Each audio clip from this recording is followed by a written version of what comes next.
dear brothers and sisters. It's wonderful to have all of you here. We need to focus on our spiritual growth. Because no one else can do it for us. Not our spouses, not our children, not our parents, not our grandkids. And the key is to make sure that the spirit is nourished. And the nourishment comes when we meditate, when we connect with the divine light and sound within. And what is very interesting is when you look back at the history of the path, we find that the path has grown to many, many countries, to people of many, many faiths.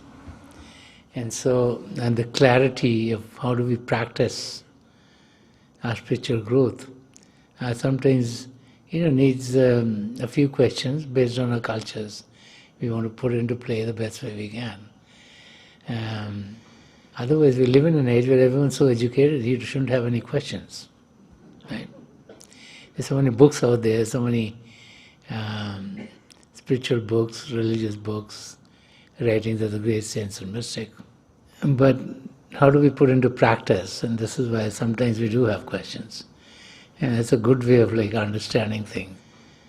Many times the question of one will answer many other questions someone else. So let's hear some of the questions for today.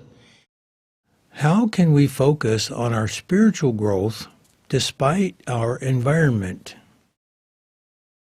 The spiritual gains that we get should be irrespective of who we are around, because it's a question of us being focused on the Creator. So, it's all a question of how we focus our attention for our spiritual practices. If we look at other aspects of our life, we find that if something needs to be done, then we do it irrespective of who's around us. When we meditate also, we need to be sure that we don't let any one person or two people or our environment affect us. As an example, let's say you were in the home. Someone in the home is playing music out loud. Someone else in the home are having a very loud conversation. And then you say, how am I going to meditate in this environment? Yeah. Now, if you say the environment is such, I can't meditate because there's so much noise and how can I focus? Then you never get there. But you say, okay, I can get noise-cancelling headphones. I can put them on, I can use that. And then it becomes quiet for you, even though the environment is like that. And so it's the same thing, if there's some people who are bothering us in the family or otherwise, if there's distractions in our life, it depends on how much zeal and passion we have to go to our goal. And I would say that to say that the environment in my home is not good or something not good, it's like a cop-out, I think. When we look in this world, we all have been put under very different circumstances. Okay? Sant Rajinder Singh Maharaj would give an example. He would say, it just looks like that God put us in this ocean, and in this ocean He put us on a raft. Okay? Now, he's on the raft, we are lying down and they've tied us up. So we can't use our hands or our feet to make the raft go wherever we want to go. So we're stuck, there are ups and downs of life. And then God says, you need to find me. Okay? So when you look at your life, sometimes the difficulties of life do come in. Sometimes we have to be with people who are very difficult to deal with. Okay? Sometimes we get into a situation where someone in our family is always creating some ruckus. And so there are times where difficulties can come in other areas of our life. But if our intention is to fulfill the very purpose for which we are here, then we are focused on the goal. So the zeal and passion to be with God, the zeal and passion to fulfill our purpose is needed. So the environment, I think, should not affect us. How does time spent in satsang help our spiritual growth? The time spent in satsang is very, very important. Okay? Because the time spent in satsang focuses our attention in the right arena. And if the time spent in satsang is done properly, where our attention is not going to any other area, then that time is very fruitful to us, and the rewards are tremendous. Okay? So having said that, in the satsang and in some of the satsangs which are held all around the globe, there are periods in which certain meditative aspect is put into the satsang. Like either before the satsang we have a period of meditation, either during the satsang we have a period of meditation, sometimes after the satsang we have a period of meditation. So the time that we spend in those periods which are specifically for meditation are the ones that go for 2.5 hours. But the time otherwise spent in satsang has tremendous benefits, but it's not going to that 2.5 hours time. So we can say, I went to satsang for 4 hours, I'm done. Okay. As we are meditating in the satsang, that goes to the 2.5 hours. And that's also, if you start to get into the really depths of what we are talking about, that time goes to the 2.5, which we do correctly. Okay. But I'm not stressing that too much because very few of us can do it correctly anyway.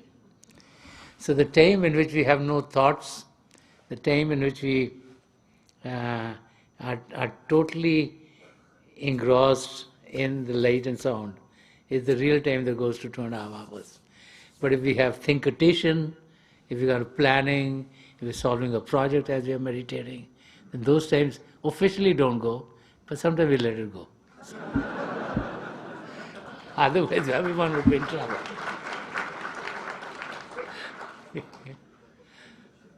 How can we improve our meditations? And it's all a question of practice. Meditation is a practice. And so the more we practice it, the better we get. As we get initiated, we're asked that as we start to meditate, that we should take the first 3 or 4 months and spend 15 to 20 minutes daily to just repeat the names, so that the names are repeated by us without having to give them any attention. Okay? The reason they ask us to do that is that we should be able to focus all our energies into seeing and not into repeating the names. And so I would say that we need to practice more and more on the repetition of the names. Because the more we practice the repetition of the names, the better we get at being able to meditate, and it becomes like a shield so that the thoughts are not impregnating us. So the key is to be able to practice those names more and more and more. And as our practice gets perfected, then we definitely will get to a state where we are able to block the thoughts. One of the things that, and the practical we can say is, let's say you go watch a movie, okay? In the old days you go to the theaters. So you're going to the theater, then you're blocking that time, no one else, no thought, no nothing comes in because you're watching something in front and all of attention there. And so you have to think of meditation as watching a movie of evolvement of the light and sound within. And so when you meditate, if you sit there with that intention, then no other things will bother you. And that'll come with practice and with time, and the more we practice the Simran, we definitely can get to those states. How can we remain focused on our spiritual growth despite challenges in our work environments? We all know, and it's unfortunate, but it happens with all of us, that many times at our places of work, we run into people who are very difficult to deal with. Okay? Most of the time it's our boss. We don't know why he or she got promoted, because they don't know anything anyway, right? And then it becomes difficult to be able to deal with those people. And then we have some people who are like, who will say something that really bothers us. Okay. So I think we have to think about meditation as a very sacred time for us. And if in that time, if we let mundane activities come in to bother us, then we're not getting the total benefit from a meditative practice. So the key is to realize that the meditative time is very sacred, that in that time we don't want anything else to come to bother us. Okay? And if we have to think about the person who's having difficulties with us, there are 2-3 ways of dealing with it, I think. Sometimes it might be okay, might be good to go talk to them. Sometimes you can talk and they can understand your point of view. Sometimes they block you, okay? They're not open to any suggestions or any talk. But I think you can try that first. The second thing in this day and age you can do is, if you work for a big company, let's say, they all have these HR groups and they have people who specialize, like psychologists or something, to help. Maybe one should go for help there or get help on the outside. There are a lot of people who have expertise in being able to deal with people.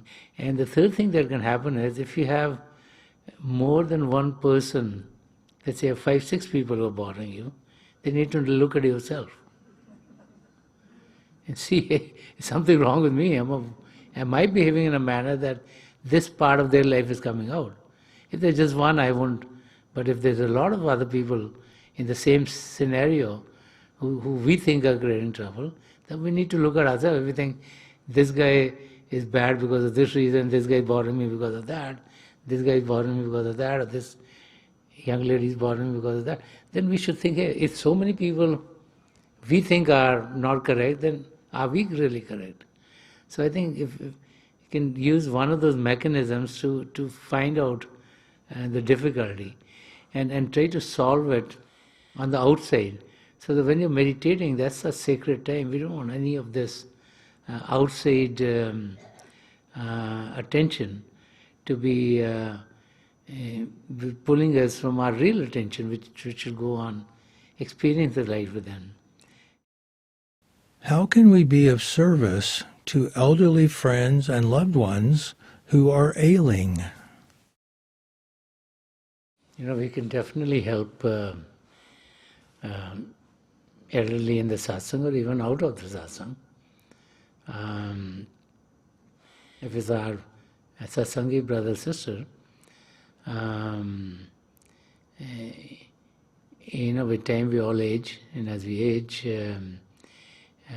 this body is a machinery. Some parts start to fail, some parts don't work as well as they used to.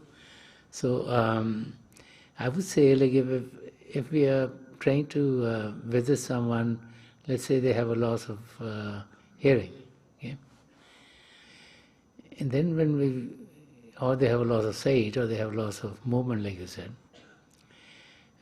one of the first things is to make sure that we understand the whole situation, or we get guidance from the people who are taking care of them, so that we're not doing anything to make their life more difficult. Okay? But let's say someone is having a difficult time hearing. Okay?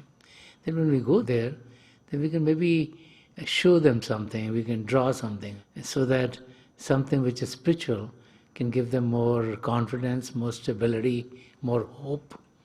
Because I think one of the things that is needed when you get old is hope.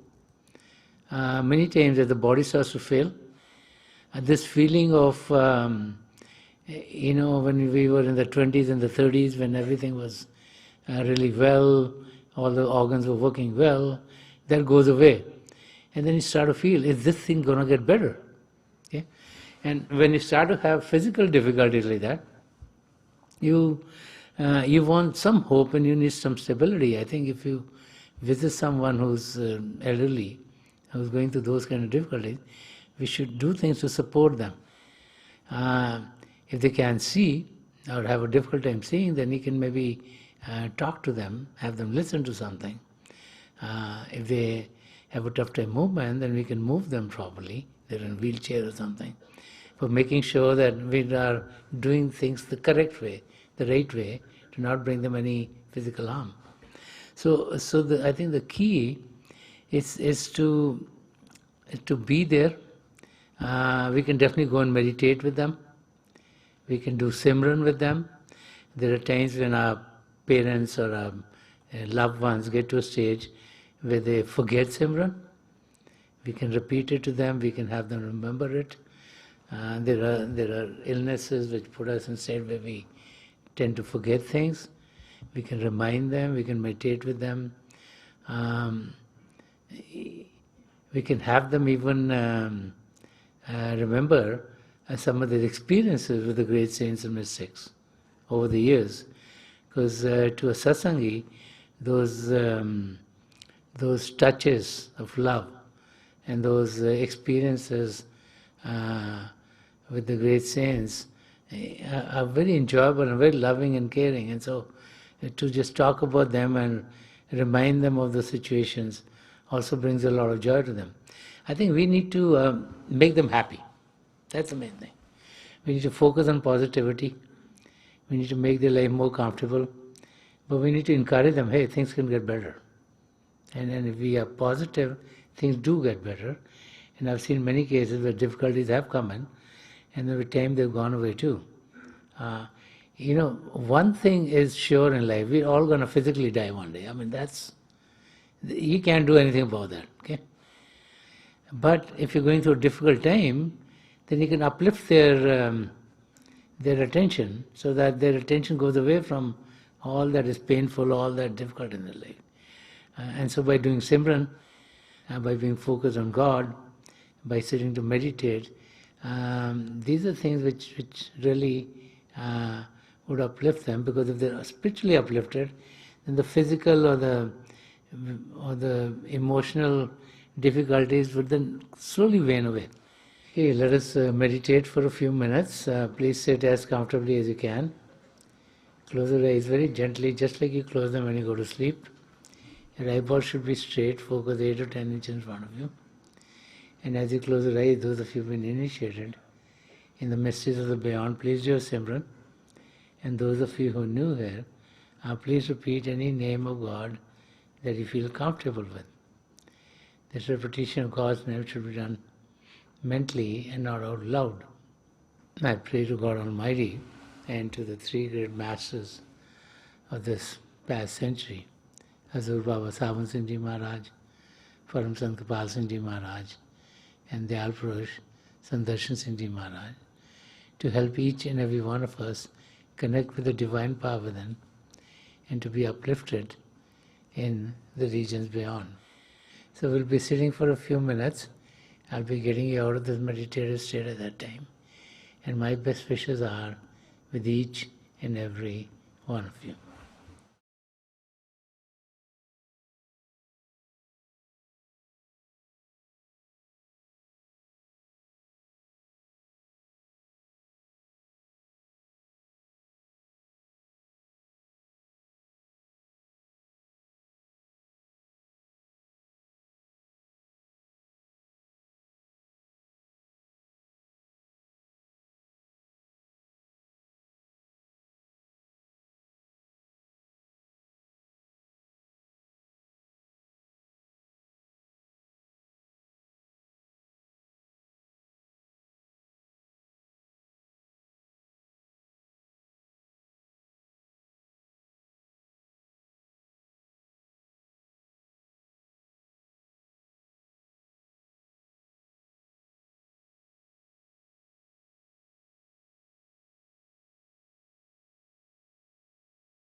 Please leave off. Please leave off.